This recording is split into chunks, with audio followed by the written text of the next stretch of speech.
Yo, what's going on, guys? So in today's video, I'm going to talk about Weston Price's findings when he traveled all over the world and started to study traditional peoples. And I'm going to walk you through slides showing the types of dietary principles they followed to maintain excellent health. So let's get right into it. All right, so this first slide comes out of Weston Price's book, Nutrition and Physical Degeneration. This shows 4 different peoples and their physical features when they were isolated from Western influence and they ate their traditional foods and practiced their traditional cultures. They all showed very similar physical features such as a broad, strong-looking face, broad nostrils, wide cheekbones, a more rounded face, not as slim. They had very white, broad, strong teeth, and these peoples did not show any signs of physical degeneration or dental deformity. And these traditional cultures did not have issues with disease or tuberculosis or heart disease or dental cavities until they were influenced by Western foods. And I'm sure all of you are familiar with the foods shown in this slide, such as pizza, hamburgers, hot dogs, potato chips, just incredibly high amounts of refined carbohydrates, refined sugars, sweets, candies, etc., etc. These are the types of foods that absolutely devastated traditional peoples within a single generation. You can look back and see a generation of traditional peoples in excellent health, and then a generation later being riddled with up to 30, 40, 50% tooth cavities from the introduction of these refined Western foods. So Weston Price was very interested in the dental formation of traditional peoples because he was a dentist, and he observed that when the diet was lacking in necessary nutrients, the first place to become impacted was the lower third of the head, including the teeth and the dental structure. And so these traditional peoples that were introduced to Western foods experience massive amounts of dental deformities and tooth decay right away within a single generation. And this seems to be a commonality, that the first place to become deformed and lose its robust structure is in the face. That's why he paid so much attention and had so much data and observations in the face structure and the dental structure of these traditional peoples. Today it is very, very common to see children born with very slim faces that aren't robust, very slim cheekbones, dental deformities, and this all comes back to not enough quality building materials in the diet. If you're trying to build a quality house, you have to use enough building materials. You can't skimp out, and you've got to use quality materials. And as soon as these people were lacking these quality building materials, the deformations showed right away within a single generation. So here's a picture of an Indian from North America. Once again, you see those strong, robust features of adequate development and physical perfection, according to Weston Price. A lot of these Indians live purely off hunted game, such as caribou and buffalo, and so they were receiving their nutrients from a totally animal-based source, eating the marrow, the organs, the fatty meats, and they achieved a high level of health with very robust features and in excellent physical shape. So here's a very nice side-by-side comparison of someone that got an adequate amount of building blocks or nutrients for the development, and then also someone who did not. So the kid on the left obviously has very strong, robust features. He has very nice dental formation. He has that rounded look. And then over on the left, the kid has the slimming of the face. You can see that his dental formation is not as nice, it's not as straight, and that almost like the top of his head grew to an adequate size, but then the bottom third of the face did not fill in. And this was a commonality amongst traditional peoples who started practicing a Western diet. Their lower third of their face just did not develop.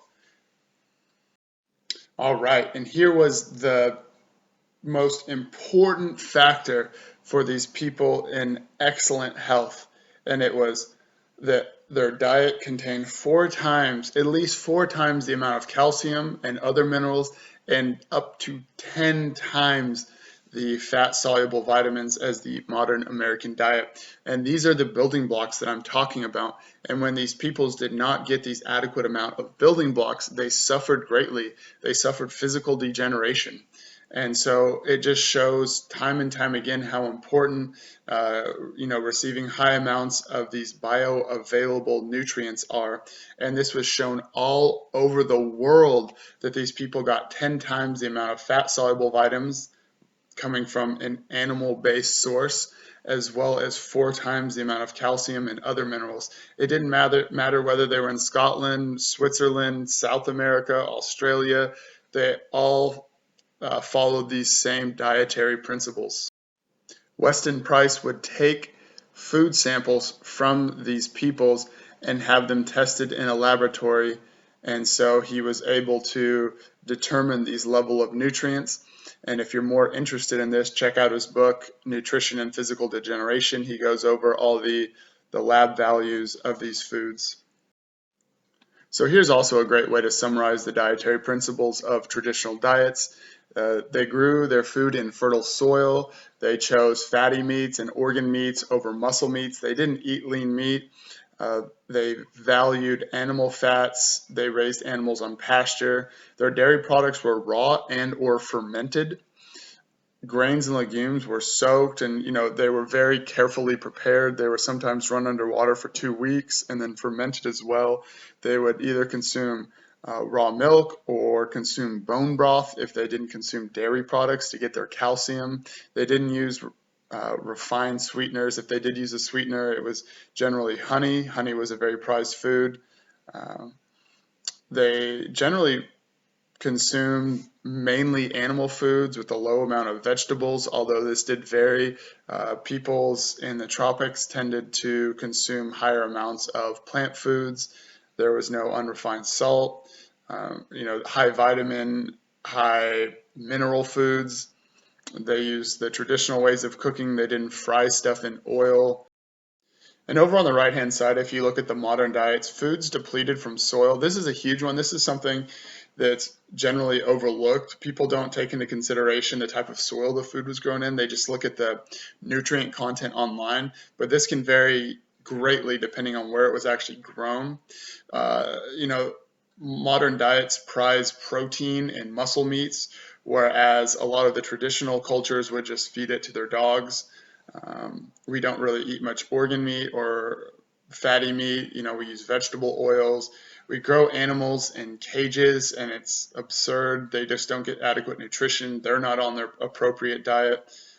We consume homogenized and pasteurized dairy, which is highly toxic. We're eating grains and other plant foods that are just completely laden in glyphosate, also known as Roundup. Roundup is causing so many issues in people, such as leaky gut. It's extremely toxic. We use a lot of artificial flavorings, refined sweeteners, canned foods, just packaged foods in general, soft drinks, refined salt. We use a lot of synthetic vitamins and minerals, which cause buildup in the tissue, leading to toxicity. And then we have so many synthetic ways and just strange ways of cooking our food, such as microwaves or like deep frying. And we're also using hybrid seeds and hybrid vegetables and plants that are generally lower in minerals, higher in sugar. And so this is leading to issues with insulin and obesity. And then here I just want to show you guys what a picture of a piece of lean meat is. When you see meat that's just completely red and has no white, this is just all protein essentially. This was considered to be the least valuable part of the animal, just because it doesn't contain the high amounts of fat soluble vitamins like the organs and the fat. The fat would be the white marbling within the meat. Uh, if I'm going to eat a piece of meat, I generally like to eat like a ribeye because there's so much marbling in it. It's so much fattier, so it's going to contain like a much higher amount of fat-soluble vitamins. So it's very important to know that even if we're getting an adequate amount of minerals, our body might not be able to use them because we don't have a catalyst. And the catalyst for mineral utilization in our body are fat soluble vitamins such as vitamin A and vitamin D. These allow the body to utilize minerals. So we might be practicing a plant-based diet. We might be getting an adequate amount of minerals and water soluble vitamins, but without an adequate amount of fat soluble vitamins, we don't have a carrier and a catalyst to utilize these minerals. Like vitamin D can be thought of as a glue that binds these minerals together so the body can utilize them. And it's kind of like a brick and mortar would be a good example. The minerals are the bricks and the mortar are the fat soluble vitamins. And so it's especially important, especially with these traditional cultures, as we've seen, that even though they might not be getting very high amounts of minerals, they get exceptionally high amounts of fat soluble vitamins, especially compared to modern day culture, because they realize the importance of these fat soluble vitamins in protecting our body and utilizing other nutrients. So a lot of people are told that we can receive vitamin A from plants, but this is just absolutely not true. There are no fat soluble vitamins in the plant kingdom. What we have to do is take beta carotene, and our body goes through a pretty extensive metabolic process and converts it into vitamin A. Vitamin A is only found in animal foods, and the precursor to vitamin A, beta carotene, or also known as the proform, is found in foods like carrots, but it is extremely difficult to get an adequate amount of vitamin A solely from plants. So I pulled this off the internet. This gives a very good idea as to how difficult it may be to convert the plant vitamin A into animal form of vitamin A. So there's the conversion process that takes materials from our body to convert it into vitamin A. And then there are a lot of genetic variants which lead people to not being able to convert the plant form of vitamin A into animal form of vitamin A very easily. And then there are other issues. So like if somebody's digestive tract is compromised, or they may have some other issues, the conversion from plant vitamin A into animal vitamin A might be like extremely low, like between 0 to 5%. And so this makes it all the more important to receive our fat soluble vitamins from an animal source. Here it also states that up to 80% of natural vitamin A from animal source is absorbed, whereas maybe 3% or less of the beta carotene from plant foods are absorbed. So here are some excellent sources of vitamin A.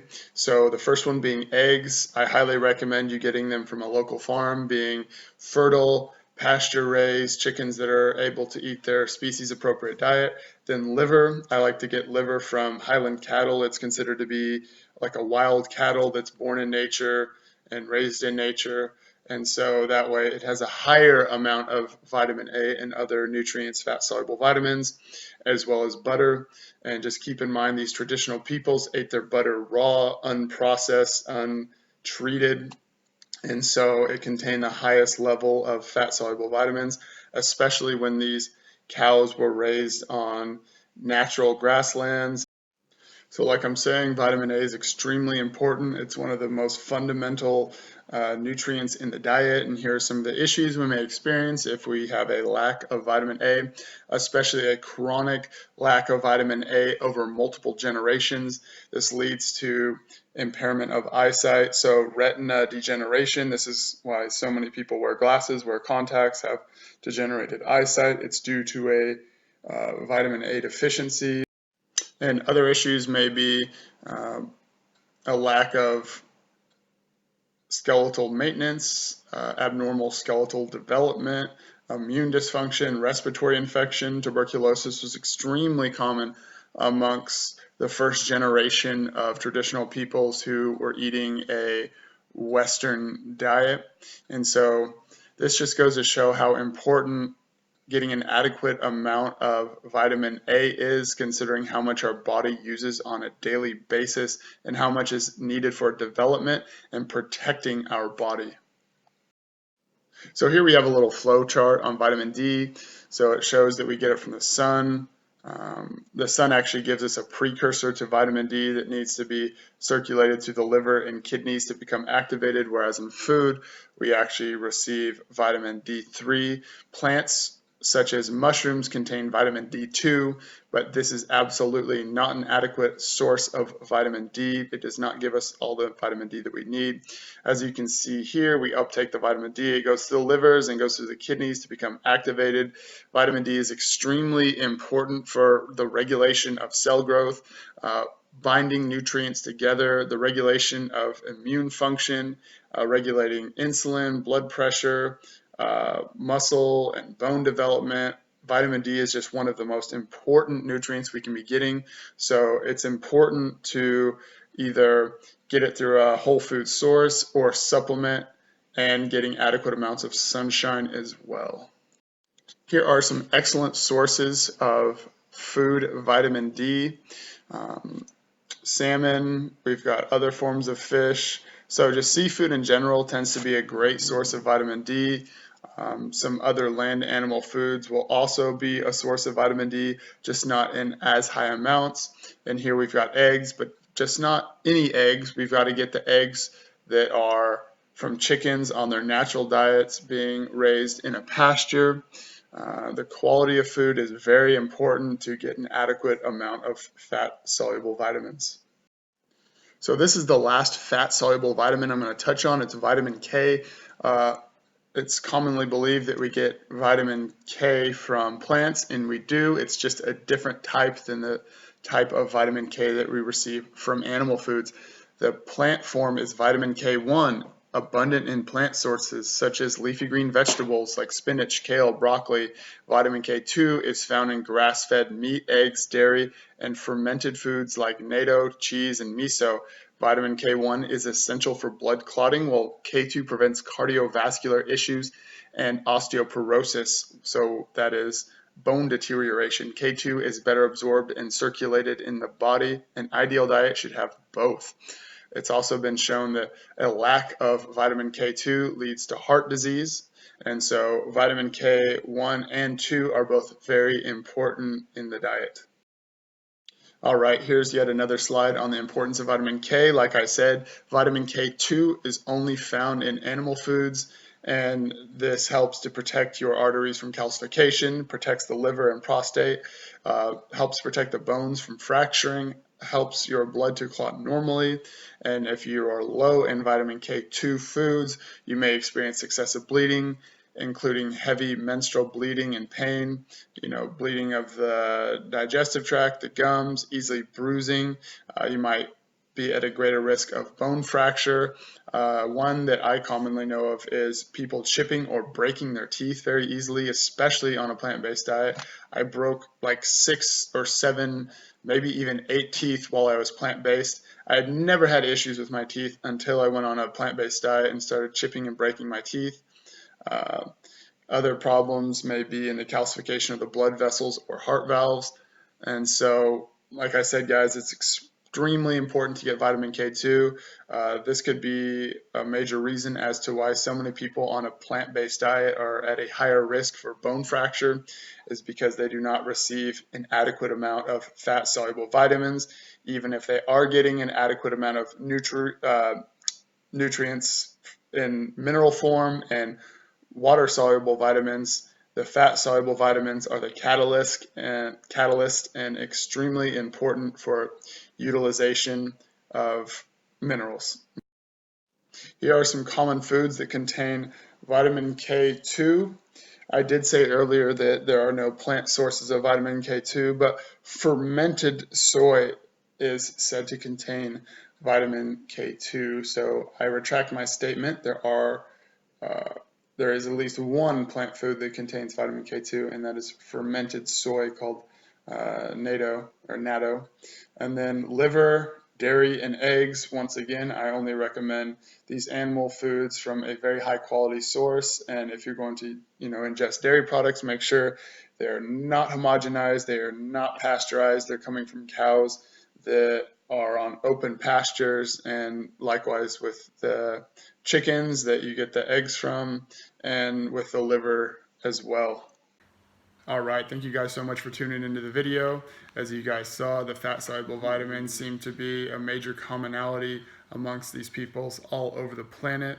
We're commonly told that animal foods, leach calcium from the bones, and these animal foods are detrimental to our health. But in all of these traditional cultures, they prized animal foods, especially the organs and the meats, and just the foods that are high in fat-soluble vitamins. And so that's what these traditional cultures use to maintain an excellent level of health. So I've seriously got to stop and ask myself, do I want to listen to the advice of traditional peoples that practiced diets rich in saturated fats and animal foods that seem to be in excellent health? Or do I want to take the advice from the government when the people practicing these diets are sick and fat and just have all sorts of issues? I know for me, in my personal experience, once I started consuming a higher amount of fat-soluble vitamins, I just felt so much better. I had this sickly pale look when I was plant-based. Even when I was in Thailand, and I've got to put a picture, I was just pale and sick looking. And I'm in Finland now. I hardly get any sunshine at all, and I have more of a tan, just like a natural glow. I feel better. I'm more mentally stable. I physically don't have the joint pain, the back pain, the stiffness like I used to. I just started taking a look at what people were practicing when they were in excellent health, and they all shared these similar principles. So, if you're not doing well with your diet, if you're suffering, maybe take a look at these traditional peoples. Take a look at Weston Price's book, Nutrition and Physical Degeneration. You can also send me a message at dougofOregon@gmail.com, or put your questions or comments below, and I'd love to get back to you. I really appreciate you guys watching the video and supporting me. It means a lot. Give it a thumbs up, subscribe for more content, and I'll keep the videos coming, guys. Thank you.